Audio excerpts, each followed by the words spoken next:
진해의 복수 이야기 시작하겠습니다. 조선 중기 김시성을 가진 양반이 있었다. 그는 어려서부터 기골이 장대하고 담력이 좋았는데 머리까지 총명하니 집안 사람들의 기대를 한몸에 받았다. 그도 그럴 것이 그의 집안은 과거 고위 관료 여럿을 배출한 명문가였으나 그가 태어날 때쯤엔 몰락하여 한지게라도 벼슬에 든 자가 없었기 때문이다. 그는 집안을 일으키겠다는 일념으로 어린 나이부터 농사일과 공부를 동시에 하면서도 단 하루도 공부를 게을리하지 않았다. 그렇게 주경야독하기를 몇 년, 마침내 과거에 급제하게 되었다. 내 반드시 출세하여 집안을 부흥케 하리라. 그는 벼슬에 오른 뒤 일의 크고 작음을 가리지 않고 항상 맡은 바를 성실하게 임했다. 타고난 재주에 성심까지 더하니 곧 순탄한 출세길로 이어졌고 날이 갈수록 높은 자리에 오르게 되었다.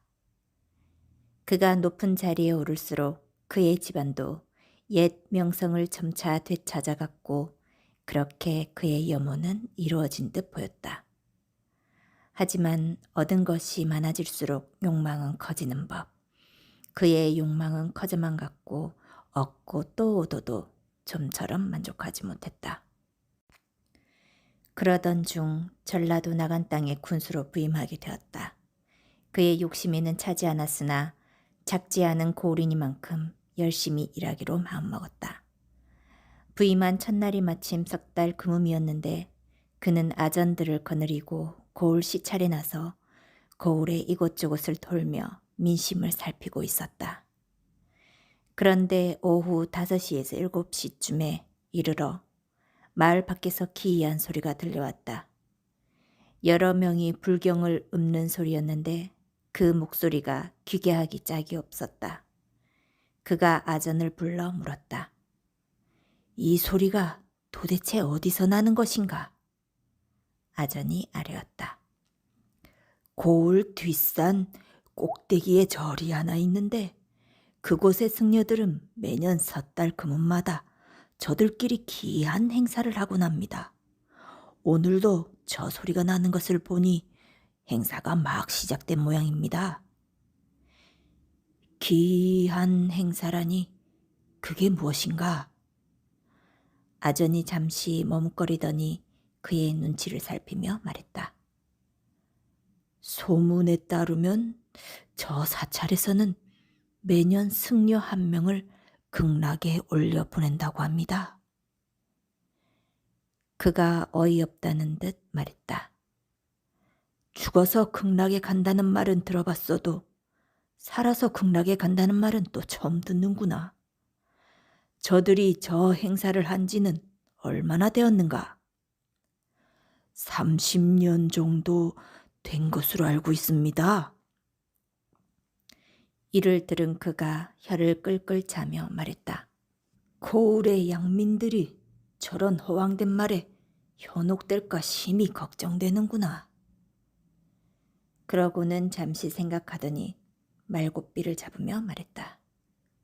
아무래도 내 직접 저곳에 가봐야겠다. 그가 무리를 이끌고 산에 올라 절에 이르니 기이하게도 아까 들려오던 불경 소리만 들릴 뿐 절 안에 사람이 보이지 않았다. 그는 소리를 따라 대웅전 뒤편으로 가보았다. 그곳에는 가파른 절벽이 있었는데 그 앞으로 높다란 제단이 세워져 있었다. 수십 명의 승려들은 제단을 둘러싸고 앉아 괴상한 불경을 외우고 있었다. 그는 기이한 광경에 그들을 꾸짖으러 온 것도 잊어버리고 넋을 잃은 듯 의식을 바라보았다.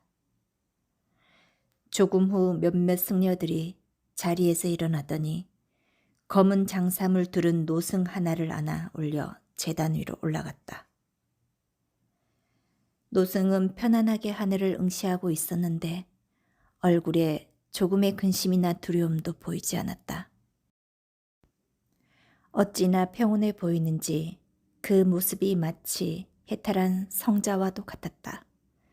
승려들은 노승을 제단에 올려놓은 뒤 다시 내려와 의식을 계속했다. 얼마나 지났을까? 해가 질 무렵이 되자 의식이 끝났는지 승려들은 불경 외우기를 멈추고 하나 둘씩 일어나 자리를 떠나기 시작했다.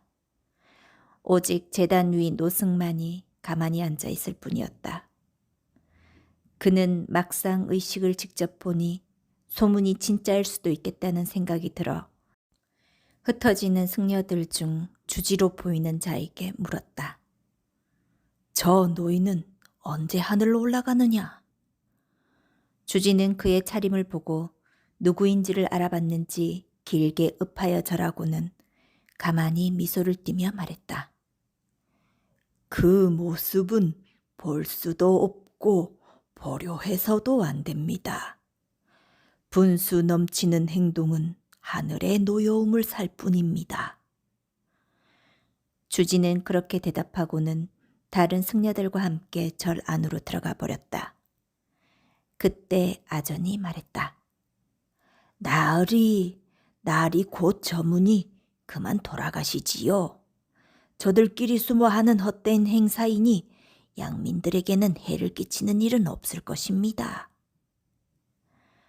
하지만 그는 노승의 평온한 얼굴이 머릿속에서 지워지지 않았다. 좀처럼 발걸음을 떼지 못하다가 이내 말했다. 네, 확인할 것이 있으니 오늘은 이곳에서 머물다 가겠다. 너희들은 먼저 내려가거라. 이 말에 아전이 그를 여러 번 만류했으나 그는 완고했고 하는 수 없이 그를 남기고 산 밑으로 내려갔다. 그는 일행을 보낸 뒤 텅 빈 절간을 가로질러 제단이 있는 곳으로 다시 가보았다. 노승은 아까 자리 잡은 그대로 가부좌를 들고 앉아 있었는데 추위를 느끼지도 않는지 작은 움직임 하나 보이지 않았다. 그는 기이해하며 근처 수풀에 몸을 숨기고 노승이 극락에 올라가기를 기다렸다. 밤이 깊어지고 자중이 지날 때쯤 벼랑간 세찬 바람이 불더니 절벽 위 대나무 숲이 흔들리기 시작했다. 그러고는 그 속에서 기이한 소리가 들려왔다. 갑자기 들려오는 소름 끼치는 소리에 그는 온몸의 털이 곤두서는 것을 느꼈다. 자세히 보려 숲 안을 들여다보니 희미한 두 개의 붉은 빛이 다가오는 것이 보였다. 그 소리의 주인은 점점 가까워 오더니 이내 대나무 숲을 비집고 그 모습을 드러냈다. 그것은 머리가 절구통만한 커다란 구렁이였다. 놈은 거칠게 갈라진 피부와 번들거리는 붉은 눈을 가지고 있었는데 담력이 좋기로 이름난 그였지만 놈을 보는 것만으로도 두려움에 온몸이 굳는 듯하였다. 그는 숨소리조차 내지 못하고 가만히 지켜보았다. 놈은 대나무 숲 밖으로 머리를 모두 꺼내고는 제단한테 가갔다. 노승은 뒤에 무엇이 있는지 돌아볼 생각도 없는지 여전히 평온한 표정을 짓고 있을 뿐이었다. 바로 그때 구렁이가 아가리를 벌려 한 입에 노승을 삼켰다. 노승은 비명을 지를 새도 없이 놈의 입속으로 들어갔고 조금 후 노승의 몸뚱이가 목구멍을 통해 내려가는 끔찍한 소리가 들려왔다. 구렁이는 노승을 삼킨 뒤 다시 대나무 숲으로 머리를 집어넣더니 사라져버렸다. 그는 그제야 몸을 일으켜 죽을 힘을 다해 산 밑으로 내달렸다. 다음 날 이른 새벽 그가 관리들을 불러 명했다. 관아의 모든 군졸들과 고을의 날랜 장정들을 불러 모아라. 그는 개운산 일대를 샅샅이 수색해 괴수를 찾아 죽일 생각이었다. 산이 작으니 놈이 숨을 만한 곳이 그리 많지 않을 것이다. 관리들은 용문을 몰라 어리둥절하였으나 명이 엄하여 따를 수밖에 없었다. 관리들이 관아를 떠나려 하는데 관아의 중문 쪽에서 소란이 일어났다. 나리를 뵙게 해주시오. 웬 소란이냐? 아전이 달려와 아뢰었다. 웬 늙은이가 찾아와 나리를 뵈야 한다며 억지를 쓰기에 쫓아내는 중이었습니다. 이를 들은 그가 의아해하며 노인을 데려오도록 명하였다.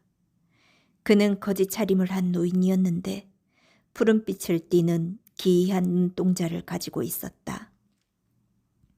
노인은 그를 보자마자 섬뜩한 눈을 부릅뜨며 말했다. 나리의 목숨을 구하려 왔습니다. 그게 무슨 소리냐? 절대로 놈을 죽여서는 안 됩니다. 구렁이를 찾아 죽이려 하던 차에 노인이 그렇게 말하니 그는 속으로 섬뜩하였다.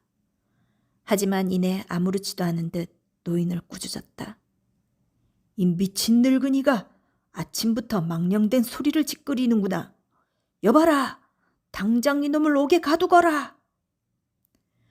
포졸들은 거칠게 노인을 붙잡고 옥으로 데려가려 했지만 노인은 끌려가면서도 소리치기를 멈추지 않았다. 절대로 죽여서는 안 됩니다. 절대로 놈을 죽여서는 안 됩니다. 그는 괴수에 대해 무언가 알고 있는 듯한 노인의 말이 마음에 걸려 밤이 깊어지자 은밀히 노인이 갇힌 옥으로 가보았다. 그는 옥졸들을 물리고 노인에게 다가가 물었다. 낮에 하려던 이야기를 자세히 해보거라. 그러자 노인이 그에게로 가까이 다가와 말했다. 소인은 개운산의 땅꾼으로 어제 산에 올라갔다가 우연히 나리께서 절에 들어가시는 것을 보았습니다. 시간이 지나 다른 이들이 모두 돌아감에도 홀로 나오시지 않는 것을 보고 이렇게 찾아온 것입니다. 혹시 대웅전 뒤 대나무 숲에서 무언가를 보셨습니까? 노인이 알고 있는 듯해 그는 사실대로 말했다. 웬 흉측한 구렁이가 그 숲에서 나와 노승을 잡아먹는 것을 보았다. 너는 그 괴수에 대해 아는 것이 있느냐? 노인이 말했다. 저는 평생을 산에서 보내며 온갖 것들을 보아왔기에 제법 짐승을 구별할 줄 압니다. 놈은 구렁이가 아니라 이무기입니다.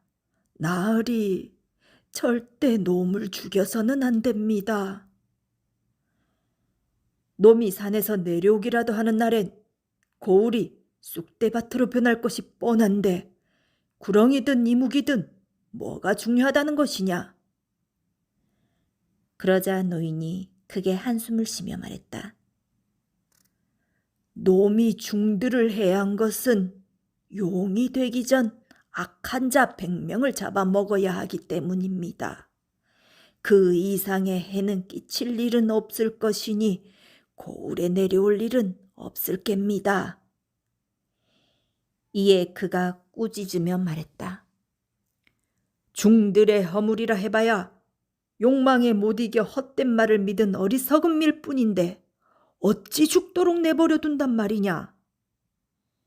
그러자 노인이 푸른 눈을 부릅뜨며 말했다. 놈을 억지로 찾아 죽이려 든다면 이 땅에 더욱 수많은 피를 뿌리게 될 것입니다. 그게 무슨 말이냐? 놈은 신기하여 가죽에 장칼이 들지 않으니 군사를 휘몰아 놈에게 달려든다면 상처 하나 입히지 못하는 것은 물론 무고한 병졸들만 죽어나갈 것입니다. 그러자 그가 성을 내며 물었다. 놈이 아무리 신기한들 사람을 다스릴 짐승 따위가 있을 리 만무하거늘 어찌 놈을 죽일 수 있는 방법이 없다는 말이냐? 그러자 노인이 말했다. 방법이 아예 없는 것은 아니나 없는 것이나 마찬가지입니다. 그건 또 무슨 소리냐? 소인도 놈과 딱 한 번 마주친 적이 있는데 담배를 태우니 더는 가까이 오지 못했습니다. 냄새만 맡아도 그토록 몸서리를 치는 것을 보건대 직접 먹이기만 하면 놈을 죽일 수도 있을 것 같습니다. 하지만 놈이 순순히 그것을 삼킬 리 없으니 방법이 없는 것이나 마찬가지라는 말씀입니다. 또한 노인은 갑자기 말꼬리를 흐리더니 말하기를 망설였다. 또한 무엇 말이냐? 어서 말하지 못할까? 그의 다그침에 노인이 이내 입을 떼었다. 예로부터 이무기를 죽인 자는 반드시 영모를 일으킨다 하였습니다. 영모라니? 이무기는 평소 깊은 물에 숨어 살다 세상이 어지러워질 때가 오면 그 모습을 드러냅니다. 영웅이 나타나 그 이무기를 죽이면 그 사람은 새 왕조를 일으키게 됩니다. 허나 지금은 때가 아닙니다. 썩을 대로 썩어 힘이 다했던 고려와는 달리 이 나라는 아직 그 덕과 힘이 다하지 않았으니 이 무기를 죽여 영모를 꾀하게 된다면 반드시 많은 피를 흘리게 될 것입니다. 노인은 그에게 애걸하듯 정했다. 나으리, 절대로 놈을 죽여서는 안 됩니다. 그는 가만히 무언가를 생각하더니 대뜸 성을 내며 소리쳤다. 어디서 그런 망령된 소리를 짓거리는 것이냐? 날이 밝는 대로 군령을 어지럽힌 내 죄를 중히 물을 것이다. 그러고는 소매를 떨치고 옥을 떠났다. 영모를 일으킨다 함은 왕이 될 수 있다는 뜻이 아닌가? 집에 돌아온 그는 잠에 들지 못하고 한참을 고민하였다. 그러다 다시 몸을 일으켜 옥으로 향했다. 그러고는 옥사에 횃불을 던졌다. 불은 순식간에 옥사를 휘감았고 이내 옥에 갇혀있던 이들의 고통스러운 비명소리가 들려왔다. 그는 이 소리를 외면하고 발길을 돌려 집으로 향했다. 다음 날 그가 관아에 도착하니 옥사 근처에 사람들이 몰려 어수선거리고 있었다. 그를 본 아전이 달려와 아뢰었다. 간밤에 화재로 옥사가 모두 불타버렸는데 불길이 어찌나 거셌는지 그 안에 있던 죄수들의 시체를 알아볼 수 없을 지경입니다. 그가 태연히 대답했다. 그런 일이 있었느냐? 소란스럽지 않게 잘 수습하라. 그는 그날부터 오래된 곰방대를 모으기 시작했다. 오래된 곰방대라면 먼 곳 가까운 곳을 가리지 않고 찾아가 모두 거두어들였고 그렇게 꼬박 1년을 모으니 그간 모은 곰방대가 마당을 가득 메울 정도에 이르렀다. 정초가 다가오니 그는 그동안 모은 곰방대들을 모두 부숴 그 안에 있는 담뱃진을 긁어모았다. 그러고는 그것을 사람의 형태로 빚고 겉을 종이로 감싸 옷을 입혀 놓으니 얼핏 보면 사람의 형체처럼 보였다. 섣달 그물날 그는 홀로 개운산의 절로 향했다. 그는 절에 도착하자마자 주지를 불렀다. 나으리, 그간 안녕하셨습니까? 그는 주지의 인사에 대꾸도 하지 않고 대뜸 말했다. 올해는 내가 극락에 올라가야겠다. 이런 난데없는 소리에 주지가 난색을 보였다. 한 해에 극락에 갈 수 있는 자는 오직 한 사람입니다. 소승들도 순서를 정하여 나이가 많은 차례로 올라가고 있습니다. 그가 더는 듣지 않고 소리쳤다. 닥쳐라! 내 놈이 감히 내 말에 토를 다는 것이냐? 명을 따르지 않는다면 이 절간을 부술고 내 놈들을 모조리 끌어낼 것이다. 그가 그렇게 나오니 주지도 더는 그의 뜻을 거스르지 못하고 의식을 준비하였다. 의식이 끝난 뒤 모든 승려들이 건물 안으로 들어가자 그는 미리 준비해 두었던 인형을 꺼내어 제단 위에 올려놓고는 풀숲에 숨어 이무기가 나타나기만을 기다렸다. 얼마나 지났을까? 자정이 조금 지나니 작년과 같이 대나무 숲 사이로 소름 끼치는 소리가 흘러나오기 시작했다. 이어 이무기가 그 모습을 드러내더니 아가리를 벌려 인형을 한 입에 삼키고 숲에 머리를 다시 집어넣으려 하였다. 그런데 돌연 움직임을 멈추더니 입에서 검은 피를 뿜어내기 시작했다. 놈은 이내 고통에 찬 괴성과 함께 제단 밑으로 떨어지더니 온몸을 비틀어 대웅전 뒷문을 부수고 그 안으로 들어가 버렸다. 그가 놈을 따라 법당 안으로 들어가 보니 이무기는 그가 먹은 것들을 모조리 토해내고 있었다. 놈의 아가리에서는 썩은 시체들과 해골이 쉼없이 쏟아져 나와 온 바닥을 까맣게 물들였다. 놈은 먹은 것을 다 토해내더니 더 이상 몸을 가누지 못하고 그대로 쓰러져 버렸다. 되었다. 그는 가까이 다가가 놈의 숨이 완전히 끊어지기를 기다렸다. 그때 부서진 문 사이로 거대한 진해 한 마리가 기어들어왔다. 스스스스. 대웅전에 들어온 진해는 단번에 이무기의 머리를 물더니 그대로 씹어 부숴버렸다. 그러고는 이무기를 통째로 삼키기 시작했다.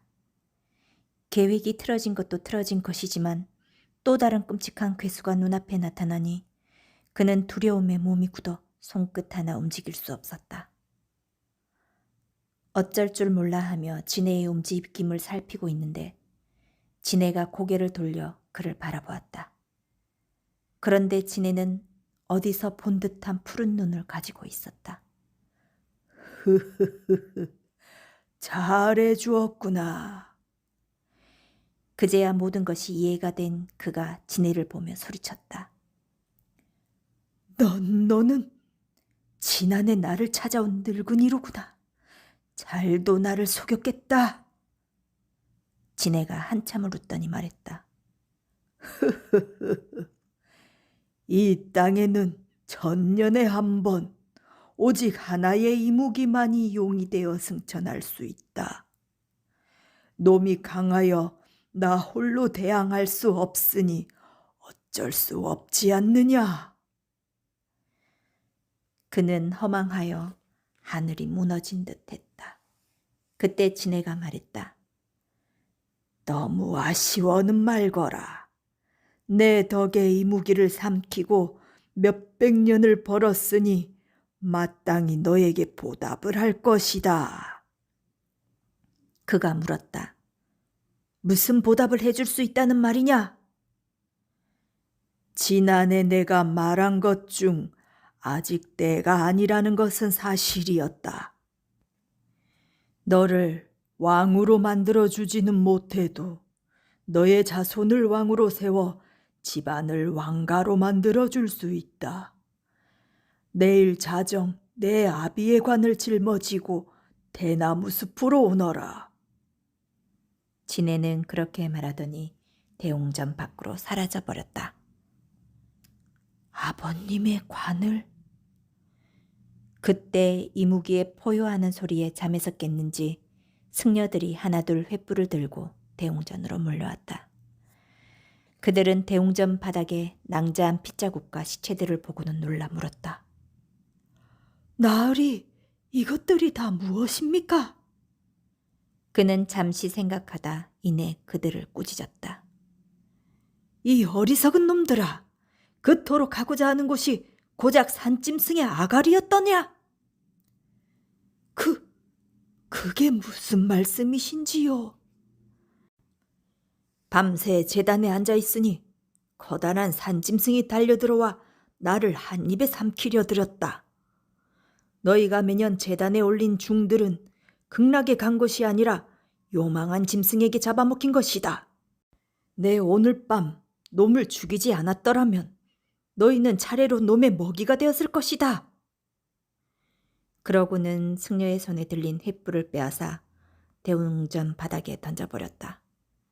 그러자 승려들은 불타는 대웅전 앞에 주저앉아 어린아이처럼 통곡하기 시작했다. 그는 그런 승려들을 뒤로하고 산 밑으로 내려갔다. 다음날 해가 질 무렵 그는 아버지의 무덤을 파헤쳐 관을 꺼내 짊어지고는 대나무 숲으로 향했다. 그곳에 관을 놓고 조금을 기다리니 자정쯤에 이르러 소름 끼치는 소리와 함께 진해가 그 모습을 드러냈다. 진해는 그가 가져온 관을 보더니 말했다. 따라오너라. 그는 아무 말 없이 관을 메고 진해를 따라 산길을 올랐다. 얼마쯤 지났을까? 한 봉우리 중턱에 이르러 진해가 갑자기 멈추더니 돌아서 그를 보았다. 여기서부터는 나 혼자 가야 하니 너는 관을 두고 먼저 내려가 있거라. 관을 두고 가라니 그게 무슨 말씀이시오? 오늘 약속한 대로 내 아비의 관을 왕이 나올 명당에 묻어줄 것이다. 허나 남에게 명당 자리를 알려주는 것은 정기를 누설하는 것이니 너에게 그 자리를 보여줄 수는 없다. 걱정 말고 어서 내려가 있거라. 그는 의심이 가득 차올라 두려움도 있고 진해에게 맞서 말했다. 그렇다고 어찌 아버님의 관을 남에게 맡기고 떠날 수 있다는 말이오? 그러자 진해가 답답하다는 듯 말했다. 내가 아닌 누군가가 명당의 위치를 알게 된다면 하늘은 이를 눈치채고 땅의 힘을 누그러뜨리는 것은 물론 너와 내게 엄한 벌을 내릴 것이다. 그래도 싫다면 나는 상관없으니 관을 가지고 돌아가도 좋다. 진해가 그렇게 나오니 그는 잠시 생각하다 하는 수 없이 관을 두고 홀로 산길을 되돌아갔다. 그런데 산길을 내려가던 중 관을 두고 온 쪽에서 돌연 나무가 쪼개지는 소리가 들려왔다. 순간 그의 마음속에 다시 한번 의심이 솟구쳐 올랐다. 중놈들도 구렁이에 속아 매년 놈에게 스스로 목숨을 바치지 않았던가. 그는 결국 의심을 이기지 못하고 발길을 돌려 진해가 있는 곳으로 다시 향했다. 소리가 나는 곳에 이르러 나무 뒤에서 진해가 있는 곳을 보니 놈은 땅에 머리를 쳐박고 무언가를 부수고 있었다. 자세히 보니 진해는 구덩이를 파고 있었는데 관은 그 옆에 그대로 놓여 있었다. 들려오던 소리는 진해가 땅을 파며 고목의 뿌리를 쪼개는 소리였던 것이었다.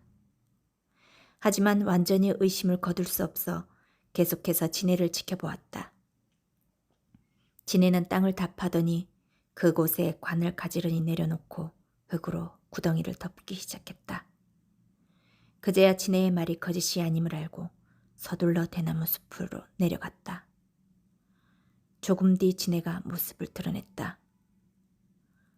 분명히 보지 않았겠지. 그가 거짓으로 대답했다. 그렇소. 진해가 말을 이었다.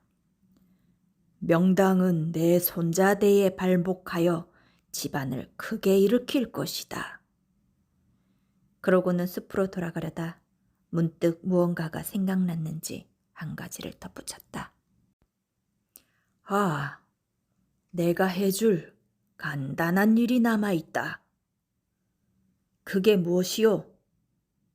하늘이 열리기까지 앞으로 몇십 년 남지 않았다.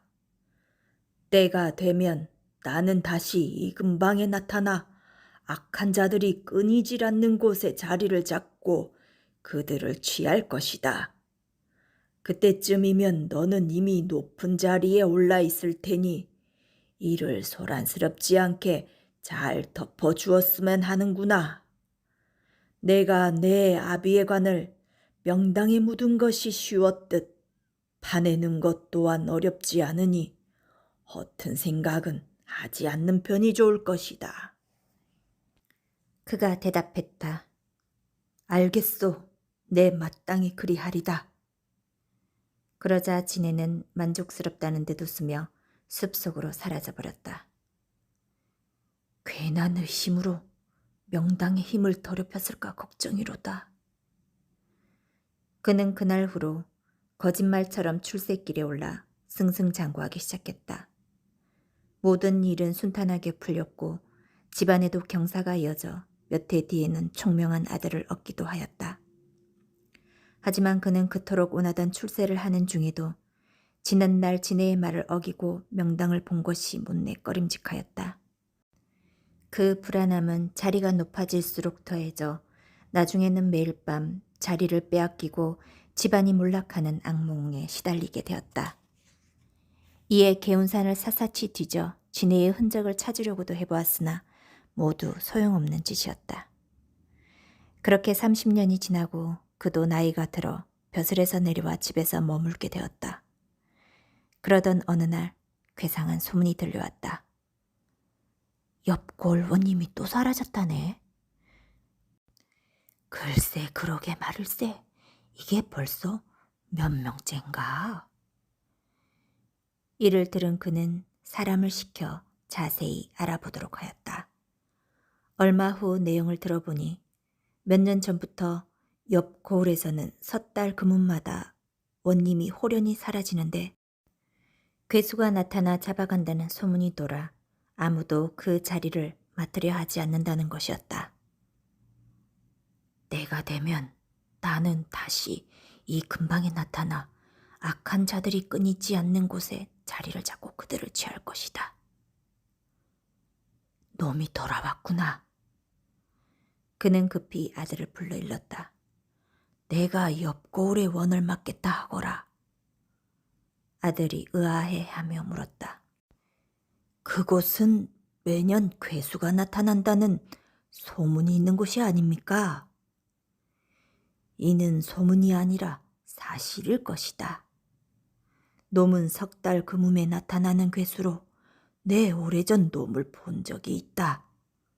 내가 이른 대로만 한다면 능히 놈을 제압할 수 있을 것이다. 그 방법이 무엇입니까? 그는 아들에게 방법을 일러주고는 덧붙여 신신당부하였다. 놈을 잡으면 단단히 포박하여 담뱃잎을 먹이도록 하여라. 그리고 반드시 너의 손으로 죽여야 함을 잊지 말아라. 그 후 그의 아들은 곧바로 자청하여 고을의 원님 자리에 부임하였고 섣달 금음이 되길 기다렸다가 아버지가 알려준 계책을 실행에 옮겼다. 그의 아들은 마당에 얇은 실을 풀어놓고 해가 저물 때쯤 방 안에 들어가 굳게 문을 잠근 뒤 괴수가 나타나기를 기다렸다.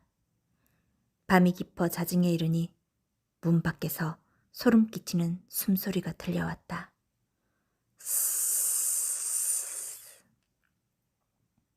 괴수가 내는 소리가 점점 가까워지자 그의 아들은 미리 준비해둔 담뱃잎에 불을 붙였다.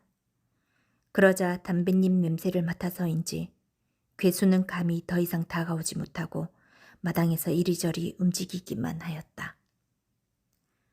밤새 그의 아들은 매캐한 연기를 참으며 담뱃잎을 태웠고 동이 틀 때쯤 마침내 문에 비친 괴수의 그림자가 사라졌다. 날이 완전히 밝자 그의 아들이 군졸들을 불러 명했다. 마당에 풀어놓은 실 중 다른 곳으로 이어진 것을 찾아라. 놈은 다리가 많을 것이라 하였으니 함께 엉켜 들어간 실이 있을 것이다. 그 말에 관아를 샅샅이 수색하니 과연 실 하나가 지붕 위로 이어져 있었다. 실이 끼워진 귀화를 뜯어내니 그 안에 섬뜩한 푸른 눈을 가진 커다란 지네 한 마리가 들어있었다. 군졸들은 몹시 놀라 지네의 몸을 창으로 찔러댔지만 창만 부러질 뿐 그 껍질을 뚫지 못했다. 그의 아들은 군졸들에게 명하여 찌르기를 멈추고 자신 앞에 데려오도록 했다. 밤새 맡은 담뱃잎 때문인지 진해는 쉽게 몸을 가누지 못했고 힘없이 포박되어 그의 아들 앞에 끌려왔다. 놈은 힘겹게 몸부림치며 섬뜩한 푸른 눈으로 그의 아들을 뜯어보더니 말했다. 이놈, 내 은혜를 베풀었건만 이를 원수로 갚다니 내 아비가 기어코 내 말을 어기고 묫자리를 본 모양이로구나. 그의 아들은 괴수가 말을 하는 것을 보고 몹시 놀랐다. 그게 무슨 말이냐? 진해는 그의 아들 말에는 대꾸도 하지 않고 말했다. 내 아비의 뜻대로는 되지 않을 것이다. 다만 그토록 원하니 소원대로 용모를 일으키게 해주마. 그러고는 한 차례 크게 몸을 요동치더니 아가리를 벌려 스스로 몸을 물었다. 그러자 진해의 붉은 피가 사방에 흩뿌려졌고 그의 아들 얼굴에도 그 피가 튀었다. 이런 요망한 놈을 보았나? 그의 아들은 급히 담뱃잎을 들어 진해의 아가리 속에 집어넣으려 했다. 하지만 진해는 이미 숨이 끊어진 뒤였다. 진해가 죽은 뒤 아들은 그를 찾아가 물었다. 괴수가 죽기 전에 이르길 용모를 일으키게 해주겠노라 하였습니다. 그게 무슨 뜻입니까, 아버님? 그러자 그가 만족해하며 말했다. 장하다. 이제야 편히 눈을 감을 수 있겠구나. 그러고는 아들의 무릎에는 대답하지 아니하였다. 아들이 재차 물었다. 아버님, 일전에 괴수를 만나셨을 때 무슨 일이 있었습니까? 그러자 그가 대답했다. 앞으로 집안이 귀하게 일어날 것인데 그런 것이 무엇이 중요하겠느냐? 진해가 죽고 고을이 안정되니 그의 아들은 그제야 식솔들을 불러들였다. 그런데 오랜만에 본 아내가 이상하다는 듯 그의 아들 얼굴을 보며 말했다. 서방님, 얼굴에 못 보던 점이 하나 생겼습니다. 과연 얼굴을 비추어 보니 이마에 붉은 점이 하나 생겨 있었다. 그것은 진해가 죽을 때에 튀었던 핏방울이었다. 그의 아들은 점을 여러 번 닦아보았으나 아무리 문질러도 사라지지가 않았다.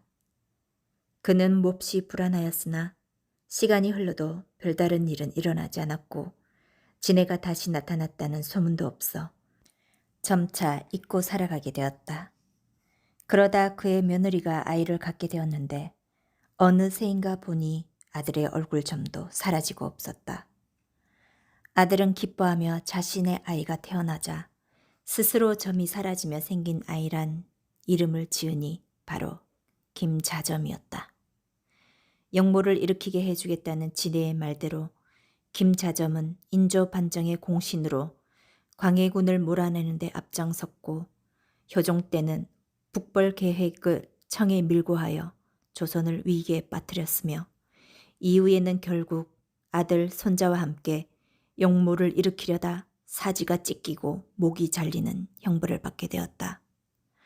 또한 그의 집안 사람들 모두 죽임을 당하거나 노비로 전락하고 김자점의 부친과 조부도 관에서 꺼내져 목이 잘리는 부관 참시를 당하게 되었으니 이는 진해의 보복이 아니었을까 싶다.